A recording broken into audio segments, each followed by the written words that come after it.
Chris Coons didn't just step into a Senate hearing that day. He stepped into history.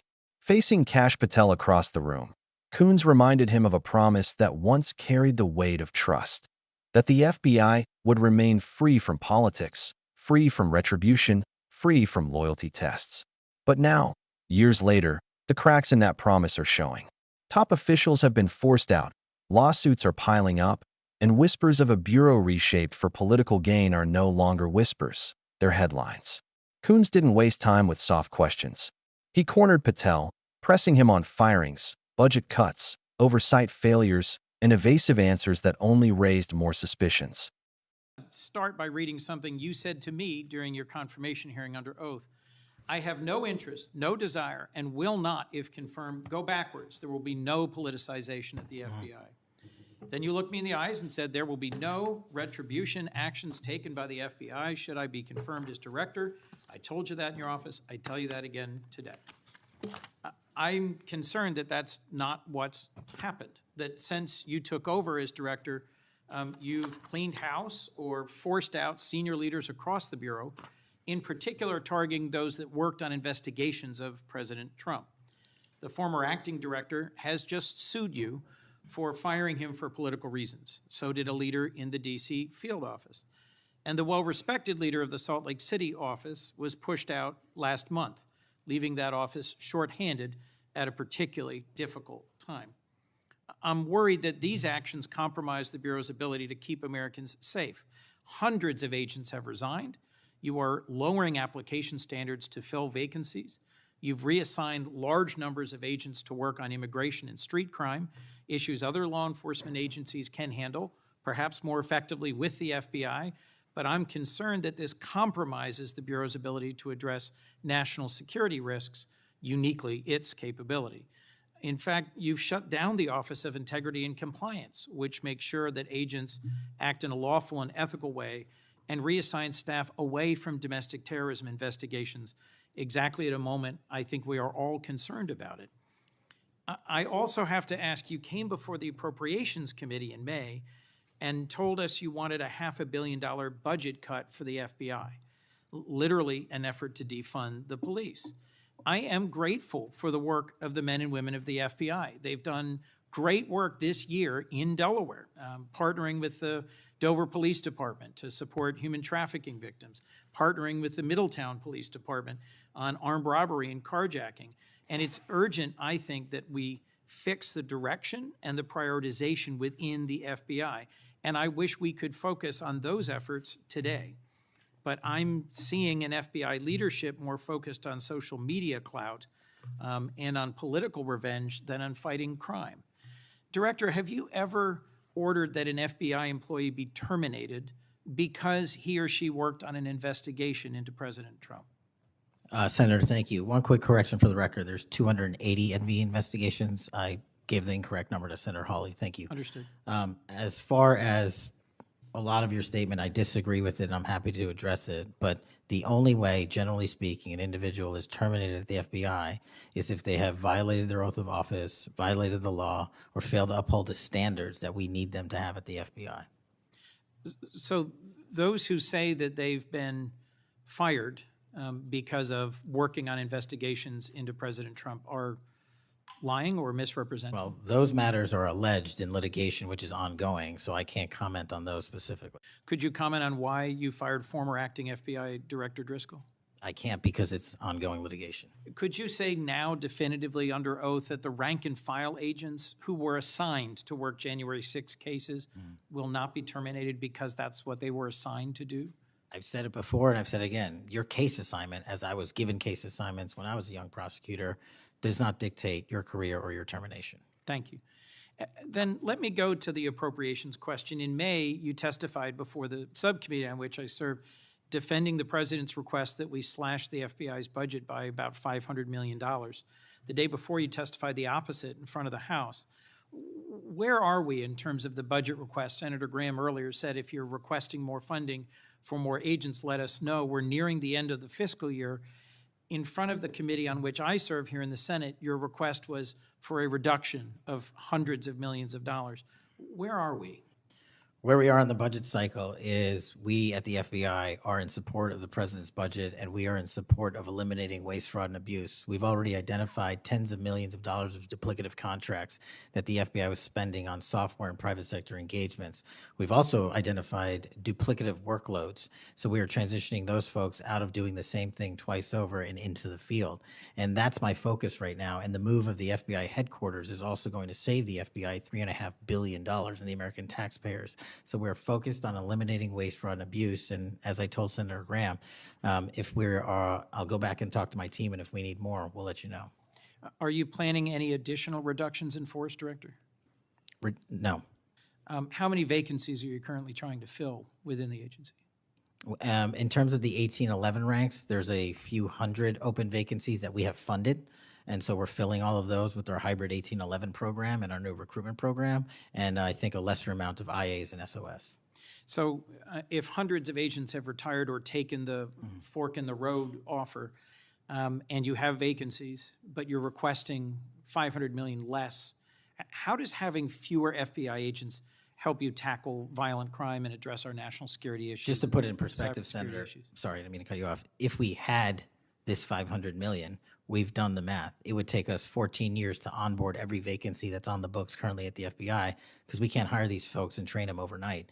It's a years-long process. So we are currently focused on recruiting the best and filling the positions to the best of our needs. And we, even if we had this extra money, wouldn't be able to hire them overnight. We're looking for where the need is greatest, where in the country we need to send them, and how we can change the training requirements, which is why I'm thrilled to have police officers. They might not have a college degree, but they got the street smarts and the cop smarts to become FBI agents, and that's what we want. Let me turn to Section 702. Yes, sir. When you testified in front of the CJS subcommittee, we talked about this issue. You told me you were in favor of reauthorizing FISA Section 702 when it expires next year, so long as the reforms implemented last year, reforms like better training for agents and real consequences for inappropriate searches of Americans' communications, were maintained. You also said that you had some ideas about how to make Section 702 better going forward. Can you give me an update on the FBI's implementation of these reforms and the direction you think it should go? Absolutely. I think you're referring to the query process, and if you're not, let me know. But any instance of abuse or mistakes that were made in the query process have now been changed. It used to be you can make multiple mistakes and continue to access the query database system. I've changed that. If you make a mistake, you're immediately sidelined, a review is conducted, and if it was an actual mistake, i.e., there should have been S on the end of that name and there wasn't, then we put you back in. But we have to review those matters. So that's happening. And if there was an intentional mistake, you have no more access to the 702 query system and its database. So we've also done an audit of the entire The tension in that room wasn't just about one man's leadership. It was about whether America's most powerful law enforcement agency is quietly turning into something it was never meant to be, a weapon of politics. And the stakes? Nothing less than the credibility of justice itself. When Chris Coons looked Kash Patel in the eye during his confirmation, the promise was crystal clear. There would be no politicization inside the FBI, no acts of retribution, and no bending of justice for political convenience. It wasn't a casual statement. It was sworn under oath, a declaration meant to protect the very foundation of the Bureau's independence. But as Coons laid out in the hearing, reality tells a far darker story. Senior leaders who had served for decades were suddenly forced out. Respected field office directors were pressured into retirement. And in some cases, lawsuits now claimed firings were carried out for political reasons, not professional misconduct. That's not speculation. It's in black and white, filed in court. For the rank-and-file agents who remain, the message couldn't be clearer. Your career may depend not on your performance, but on whether your work offends those in power. That kind of culture sends shockwaves through every corner of the Bureau, eroding morale and undermining the very independence Patel once vowed to defend. Coons' challenge wasn't just about broken words. It was about whether the FBI is still anchored to its mission or drifting into dangerous territory. Chris Coons didn't stop at broken promises. He turned the spotlight on what many now call a quiet purge inside the FBI. In just a short span, some of the most respected figures in the Bureau were pushed out. The former acting director filed suit after claiming his removal was politically motivated. A seasoned leader in the D.C. field office faced the same fate, and the highly regarded head of the Salt Lake City office was forced out, leaving that region critically understaffed during one of its most difficult periods. This wasn't just a reshuffling of desks, it was a dismantling of institutional experience. Hundreds of career agents walked away, either resigning in protest or accepting early exits. The vacancies left behind have grown so severe that the FBI has been lowering recruitment standards to fill the gaps. Instead of seasoned investigators with years of specialized training, new hires are being rushed in under looser requirements. The effect is devastating. A hollowed-out agency where expertise is drained, morale is collapsing, and trust is fading. Coons' warning was clear. What's happening inside the FBI isn't renewal, it's erosion. And if the pattern continues, the damage won't just be internal. It could reshape the Bureau's credibility for decades. That if the purge raised eyebrows, the budget debate raised alarms. In May, Chris Coons confronted Kash Patel with a contradiction that stunned even seasoned senators. One day, Patel testified in support of reducing the FBI's budget by nearly $500 million. The very next day, in front of a different committee, he appeared to defend the Bureau's need for more resources. Which was it? More money to meet growing threats, or less money to shrink the agency? For Coons, the contradiction wasn't a minor slip. It was a red flag. At a time when cyber attacks are becoming more sophisticated, domestic extremism is on the rise, and global adversaries are probing America's defenses, how could the FBI's director justify cutting funding that supports agents, training, and investigations? Patel's defense sounded more like an accountant's balancing act than a leader's vision. He spoke of eliminating duplication, streamlining contracts, and saving billions by moving headquarters. But the optics told a different story. A bureau deliberately weakened at the very moment threats are multiplying. For critics, this wasn't belt-tightening. It looked like sabotage dressed up in spreadsheets. And Coons' question lingered in the air. Why starve the very agency tasked with keeping Americans safe? As if the staffing crisis and budget contradictions weren't enough, Chris Coons zeroed in on a move that struck at the FBI's core safeguards: oversight. Under Patel's leadership, the Bureau quietly shut down the Office of Integrity and Compliance, the very division tasked with ensuring agents followed the law and upheld ethical standards. Even more shocking, the internal auditing office responsible for monitoring surveillance programs was dissolved as well. On paper, Patel claimed it was efficiency. He insisted the duties were simply folded into other departments, reducing duplication and streamlining the process. But Coons wasn't convinced, and neither were outside observers.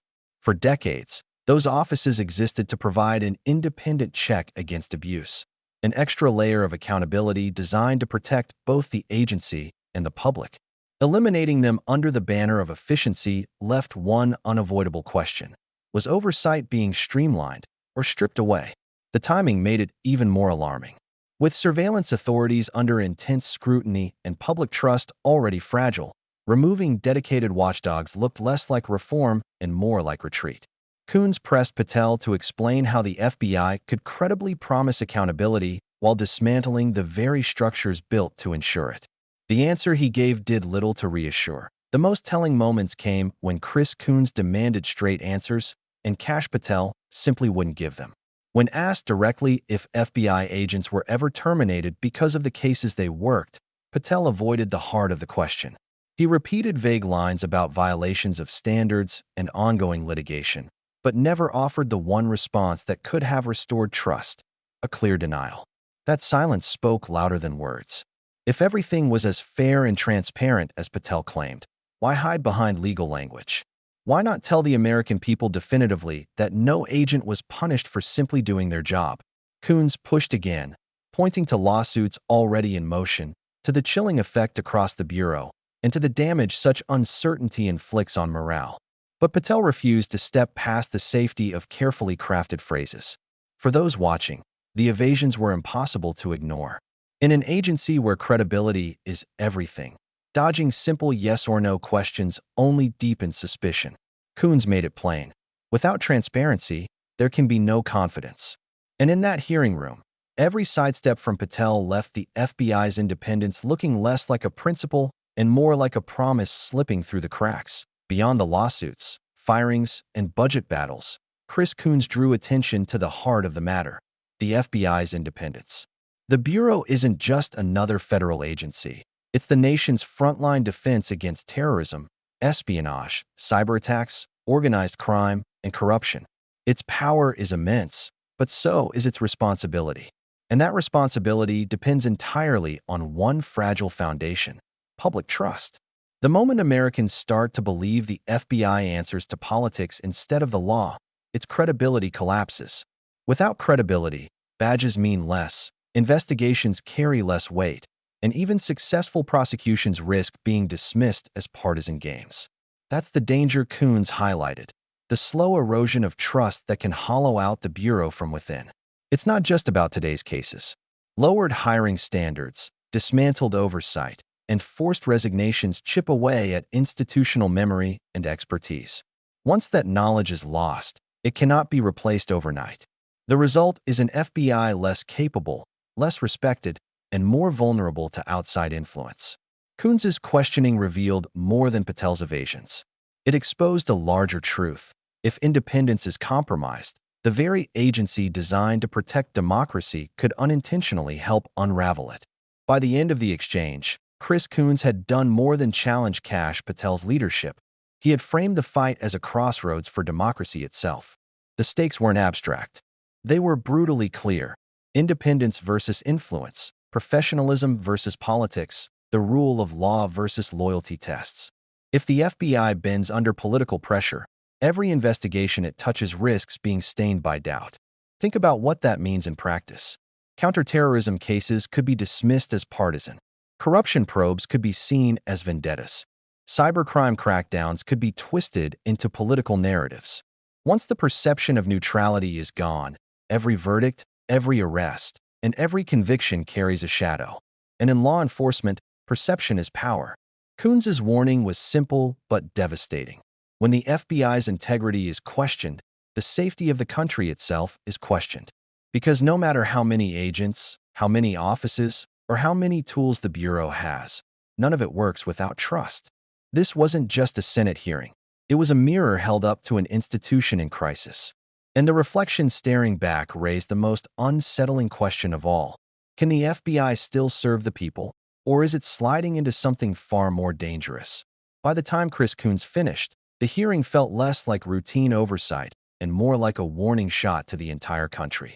The evidence laid out was staggering: broken promises, a purge of respected leaders, a budget plan that weakened the Bureau, oversight mechanisms dismantled, and evasive answers when clarity mattered most. Piece by piece, it painted a picture of an FBI drifting from its core mission of impartial justice. But this isn't just about one director or one Senate exchange. It's about the future of an institution that holds unparalleled power. The FBI has the authority to investigate threats, foreign and domestic, to uncover corruption at the highest levels, and to protect the safety of millions. If that authority is compromised, or even perceived as compromised, the consequences ripple through every corner of American life. Trust is the oxygen of justice, and without it, even the strongest system suffocates. So now the question is bigger than Kash Patel. It's about whether the FBI can still be trusted to stand above politics, or if it has already crossed a line it may never fully return from. What do you think? Can the Bureau remain truly independent? Drop your thoughts in the comments. And don't forget to subscribe for more breakdowns that go beyond the headlines.